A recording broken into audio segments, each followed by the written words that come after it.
تو اپوزیشن کے وہ اداروں کے احترام کا مشورہ دینے والے یہ کہتے ہیں کہ جناب الیکشن کمیشن یہ ای وی ایم پر سیاست کر رہا ہے اور جو اعتراضات لگائے ہیں بڑے احمقانہ ہیں. تو الیکشن کمیشن پر اتنے الزامات حکومت نے لگا دیے کہ وہ بنیادی طور پر الیکشن کمیشن کو ریجیکٹ کر چکے ہیں. اب فواد چودھری کہتے ہیں کہ الیکشن کے طریقہ کار کا جائزہ لیا ہے, انتخابی اصلاحات کا مسودہ پارلیمان میں لے کر گئے, اپوزیشن کو مذاکرات کی دعوت دی. اب یہی وہ طریقہ ہے جس کے ذریعے الیکشن ہو سکتا ہے. اپوزیشن جہاں بھی الیکشن ہارتی ہے تو کہتے ہیں دھاندلی ہوئی. نون لیگ کے رہنما الیکٹرانک ووٹنگ مشین کے استعمال سے متعلق قانونی ترمیم کو اب متنازع بنانے کی کوشش کر رہے ہیں. اس کے علاوہ ایک اور مسئلہ ہے, وہ سمندر بار پاکستانیوں کو انٹرنیٹ ووٹنگ دینے کا حق ہے. اس کے بارے میں بھی آج حکومت نے اعلان کر دیا کہ وہ یہ بل 13 ستمبر کو پارلیمنٹ کے مشترکہ سیشن میں پیش کر رہے ہیں. یعنی اس سے اگلے روز جو اجلاس ہوگا اس میں ہم الیکشن بل ریفر کریں گے. 13 ستمبر کو تو ایک بہت بڑا پارلیمنٹ کا جوائنٹ سیشن ہو رہا ہے اور یہ وہ سیشن ہوگا جس میں اپوزیشن بھی پارلیمنٹ کے اندر احتجاج کرے گی اور میڈیا کے لوگ باہر بیٹھے ہوں گے. اب میڈیا ڈیولپمنٹ اتھارٹی کے حوالے سے جو بل لایا جا رہا ہے اس پر بھی سارا میڈیا پارلیمنٹ کے جوائنٹ سیشن کا بائیکاٹ بھی کر سکتا ہے اور دھرنا دینے کا بھی اعلان کر رہا ہے. تو پہلی بار ایسا ہوا ہے کہ الیکشن کمیشن ارکان نے آج جو ہے وہ سینٹ کی قائمہ کمیٹی کے اجلاس میں بائیکاٹ کیا. لیکن فواد چودھری نے چیف الیکشن کمیشن کے حوالے سے جو کہا, پہلے وہ دیکھتے ہیں کہ انہوں نے کیا کہا. اور میں الیکشن کمیشن کا بھی آپ کو بتا دوں, سارا الیکشن کمیشن بھی نہیں ہے. چیف الیکشن کمشنر صاحب کو زیادہ شوق آیا ہوا ہے کہ وہ ایک اپوزیشن کے ماؤتھ پیس کے طور کے اوپر کام کرنا چاہتے ہیں. الیکشن کمیشن تو ایک ادارہ ہے, اس میں مختلف لوگ ہیں, مختلف اس میں حصے ہیں, اس کی اسٹیبلشمنٹ اپنی ہے, اس کی لوگ اپنے ہیں. لیکن الیکشن کمشنر جو ہیں, چونکہ ان کا تعلق ہوگا, ظاہر ہے کہ وہ ایک قریبی رابطے میں رہے ہیں نواز شریف صاحب وغیرہ سے, ان کی ذاتی ہمدردی بھی ہو سکتی ہے, اس کے اوپر بھی ہمیں کوئی پرابلم نہیں ہے. لیکن الیکشن کمشنر ہوں یا کوئی بھی ادارہ ہو, اس کو پارلیمنٹ کو مان کے چلنا ہوگا. کسی بھی شخصیت کو یہ حق نہیں دیا جا سکتا کہ وہ پارلیمنٹ کو انڈرمائن کریں اور کہیں کہ جی ہم پارلیمنٹ کو نہیں مانتے, ہم اپنا نظام بنائیں گے. آج بھی جو ہوا سینٹ میں جو کارروائی ہوئی, اس میں میں سمجھتا ہوں کہ الیکشن کمیشن کا جو رویہ تھا وہ پارلیمنٹ کی جو پریویلیج ہے, پارلیمنٹ کا جو استحقاق ہے, اس کو ٹھکرانے کے مترادف تھا.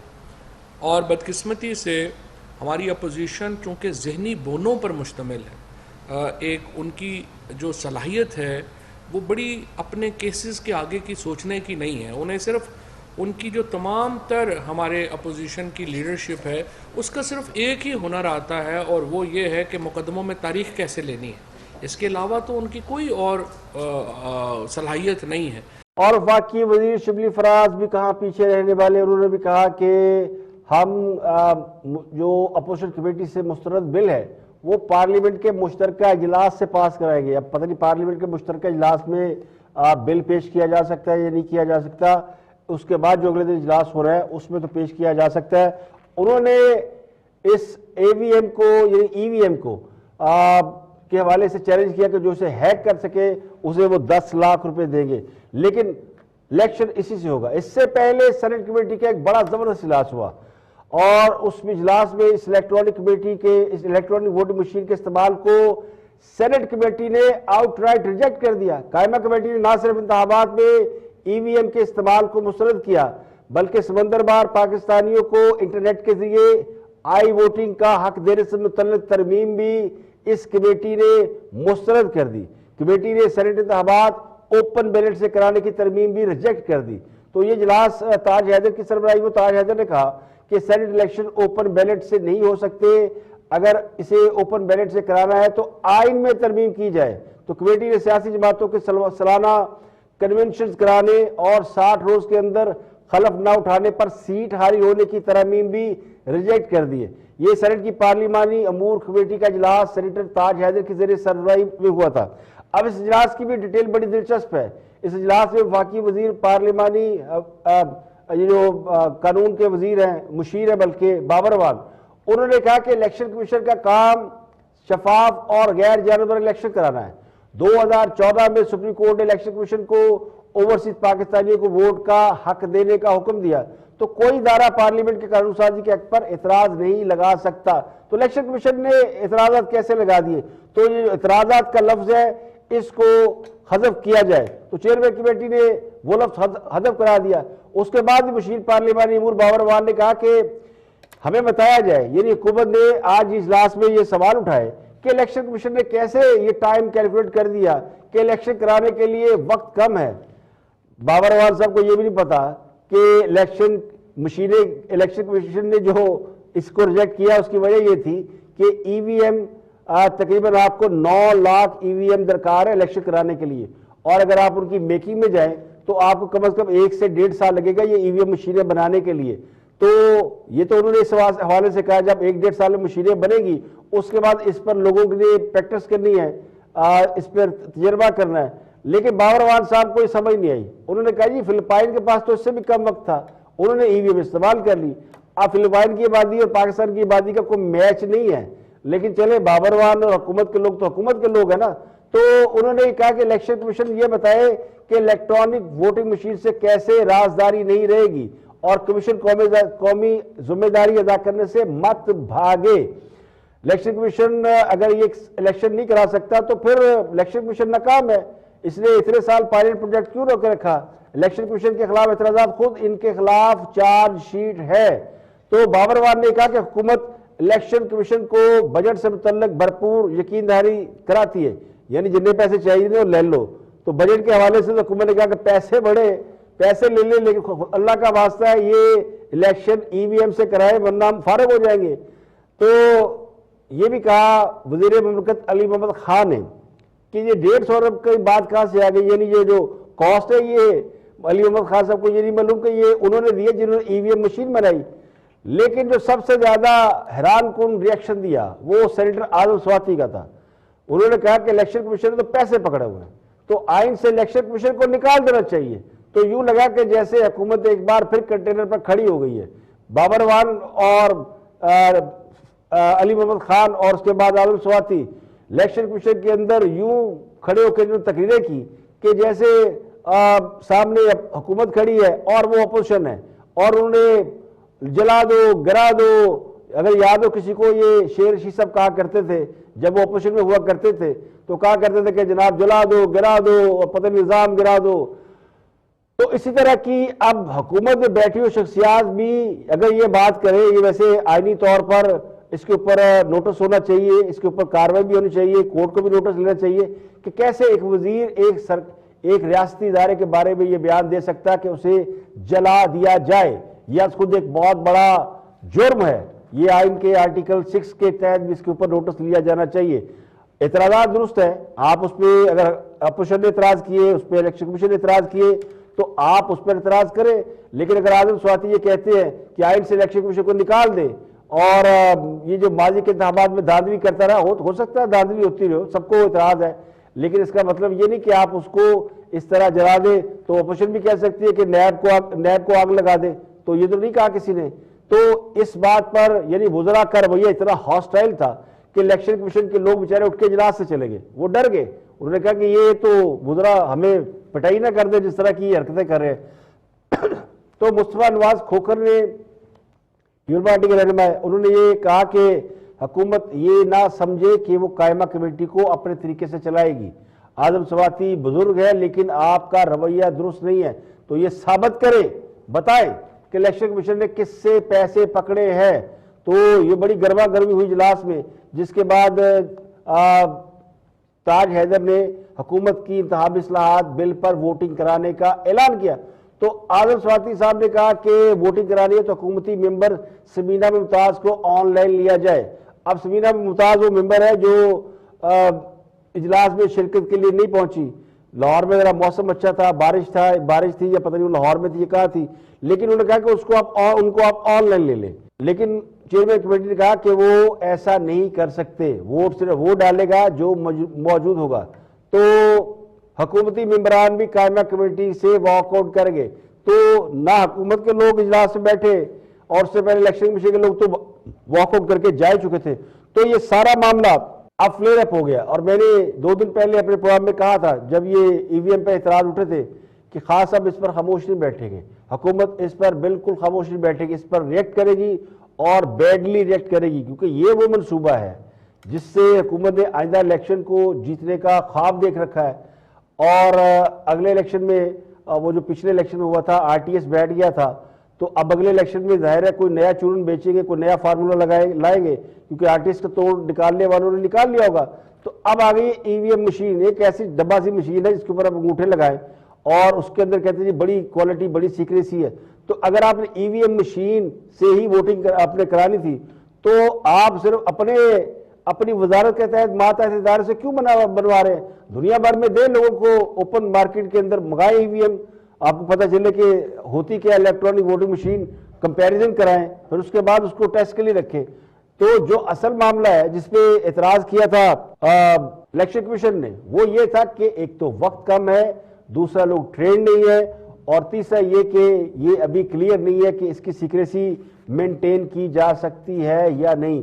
تو حکومت کو چاہیے تھا کہ اس کے اوپر الیکشن کمیشن کو بریفنگ دیتی یا ان کو ڈیمو دیتی, آن لائن ڈیمو دیتی, لیکن اس کی بجائے وزراء نے یہ طے کر لیا کہ جناب الیکشن کمیشن نہیں رہے گا, وہ کہتے ہیں نہ رہے گا باس نہ رہے گی بانسری. تو یہ والا سین ہو گیا, حکومت الیکشن کمیشن پر چڑھ دوڑی ہے.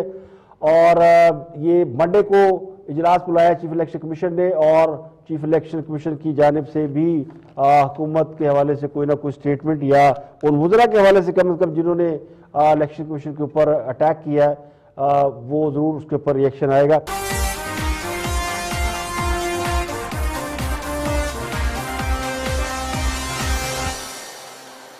اور اپوزیشن نے بھی اس پر اپنا ریئیکشن دیا. شاہد خان عباسی یہ کہتے ہیں کہ حکومت الیکشن کمیشن کی بجائے خود الیکشن کرانا چاہتی ہے, تو جو کام الیکشن کمیشن کا ہے وہ الیکشن کمیشن کو کرنے دیا جائے.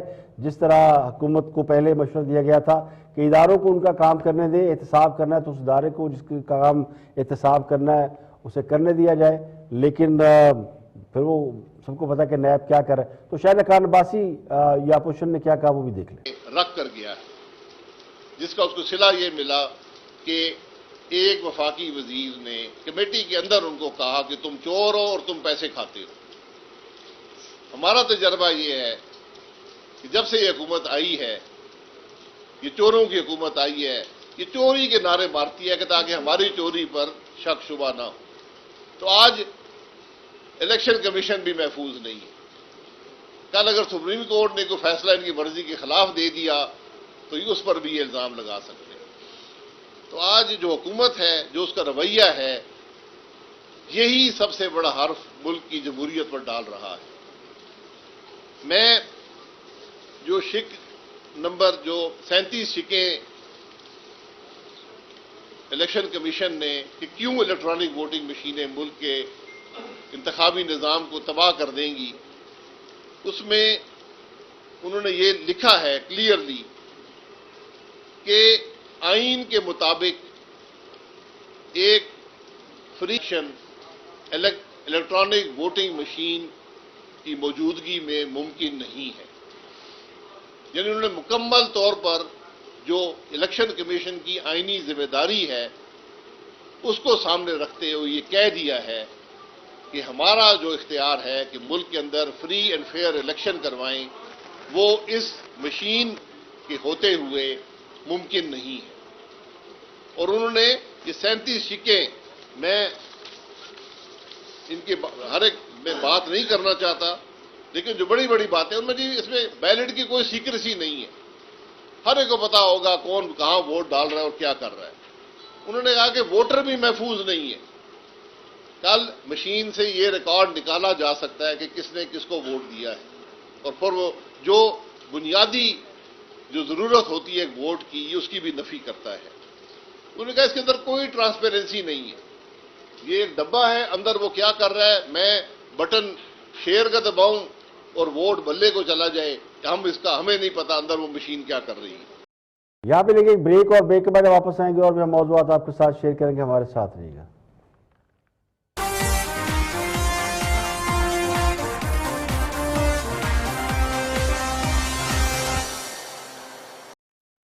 Welcome back. آپ دیکھ رہے ہیں پروگرام اختلاف رائے اور میں افتخار کاظمی. ایک اور بڑی اہم خبر ہے.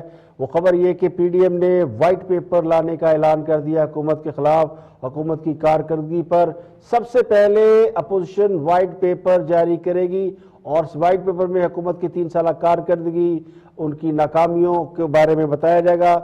پی ڈی ایم کے ترجمان حافظ حمداللہ نے آج پریس کانفرنس کی اور انہوں نے بتایا کہ پی ڈی ایم کا اسلام آباد میں اجلاس ہو رہا ہے. اس اجلاس سے پہلے ایک مجلس عاملہ کا اجلاس ہوا. اس اجلاس میں جو اہم فیصلے کیے گئے اس میں پی ڈی ایم کی تحریک کو آگے بڑھانے کے لیے کچھ معاملات پہ غور کیا گیا اور یہ طے ہوا کہ 26 ستمبر کو اسلام آباد میں پی ڈی ایم ایک بہت بڑا کنونشن کرے گی. اس کنونشن میں پی ڈی ایم کی قیادت وکلاء، صحافیوں اور مزدوروں کو بلایا جائے گا. اور یہ بھی کہا گیا کہ پی ڈی ایم نے 13 ستمبر کو پارلیمنٹ کے مشترکہ اجلاس کے بائیکاٹ کا فیصلہ کیا ہے. پارلیمنٹ کے مشترکہ اجلاس سے 13 ستمبر کو صدر مملکت عارف علوی خطاب کر رہے ہیں، لیکن پی ڈی ایم میں شامل جماعتیں جن میں مسلم لیگ نون، GUIF وغیرہ شامل ہیں، اب اس میں پیپل پارٹی شامل نہیں ہے. پیپل پارٹی پروٹیسٹ کرے گی یا نہیں کرے گی اس کے بارے میں علم نہیں ہے، فی الحال خبر نہیں ہے. ہو سکتا ہے اس کو فیصلہ سامنے آ جائے. لیکن حافظ حمداللہ کے مطابق پی ڈی ایم نے پارلیمنٹ کے مشترکہ اجلاس کا بائیکاٹ کرنے کا فیصلہ کیا ہے اور پی ڈی ایم کے لوگ میڈیا کے ساتھ باہر دھرنے میں بیٹھیں گے. میڈیا کے لوگ میڈیا ڈیولپمنٹ اتھارٹی کے نام سے جو کالا قانون ایک بل لایا جا رہا ہے جس کا مقصد میڈیا کی کا گلا دبانا، اس کی آواز دبانا اور اس ملک میں آزادی اظہار کا گلا گھونٹنا ہے، اس کے خلاف تمام صحافتی تنظیمیں، صحافتی رہنما احتجاج کر رہے ہیں. اور 13 سپٹمبر کو پارلیمنٹ کے جوائنٹ سیشن کے باہر تمام صحافی دھرنا دیں گے اور میڈیا سے متعلق ریلیٹڈ لوگ، تنظیمیں سب اور سول سوسائٹی کے لوگ، ان میں اب پولیٹیکل جماعتیں بھی شامل ہو گئی ہیں. اور پی ڈی ایم نے ڈیسائیڈ کیا کہ وہ اجلاس میں شرکت کی بجائے باہر بیٹھے گی. اور پیپل پارٹی کی طرف سے بھی جو ذرائع ہیں مجھے بتاتے ہیں کہ پیپل پارٹی بھی صحافیوں کے ساتھ میڈیا ڈیولپمنٹ اتھارٹی بل کے اوپر اظہار یکسوئی کے لیے باہر بیٹھے گی. تو پی ڈی ایم کا اجلاس اسلام آباد میں جاری ہے جس سے نواز شریف آن لائن خطاب کر رہے ہیں اور دوسرے کچھ لوگ جن میں مریم نواز وہ بھی آن لائن ہے جبکہ باقی رہنما موجود ہیں. مسلم لیگ کے رہنما جویل لطیف نے آج ایک بار پھر یہ دعویٰ کیا کہ نواز شریف جو ہے اگلے 2-3 ماہ میں پاکستان آ رہے ہیں. تو ذرائع کہتے ہیں کہ اس حوالے سے پی ڈی ایم کے اجلاس میں یہ جزیات طے کی جا رہی ہے، شیڈول طے کیا جا رہا ہے کہ کس طرح پی ڈی ایم اپنی ایجیٹیشن کو لے کے آگے بڑھے گی اور اس کا پی کا ٹائم کیا ہوگا. اس ٹائم پہ نواز شریف کی وطن واپسی کے حوالے سے شیڈول طے کیا جائے گا. تو روڈ سائڈ کارواں جو ہے یعنی وہ نکالے جا رہے ہیں، اس کے لیے سپٹمبر کے آخر میں ڈیٹ دی جائے گی یا اگلے مہینے کے آخر میں. تو نومبر اکتوبر 2 مہینے ایسے جس میں اپوزیشن اپنی تحریک بھرپور طریقے سے چلائے گی. پی ڈی ایم اس کی تیاری کر رہی ہے اور یہ طے کیا گیا کہ اگلے چند دنوں میں وائٹ پیپر لا کر حکومت کی جو تمام پرفارمنس ہے، پچھلے دنوں 2-4 روز پہلے 40 صفحات کا ایک وہ ذہیم سا کتابچہ چھپا عثمان بزار کی کارکردگی کے حوالے سے، پنجاب حکومت کی پرفارمنس کے حوالے سے، اس کا بھی جواب دیا جائے گا. تو پی ڈی ایم تیاری کر رہی ہے جی اپنے اگلے رد عمل کو دینے کے لیے.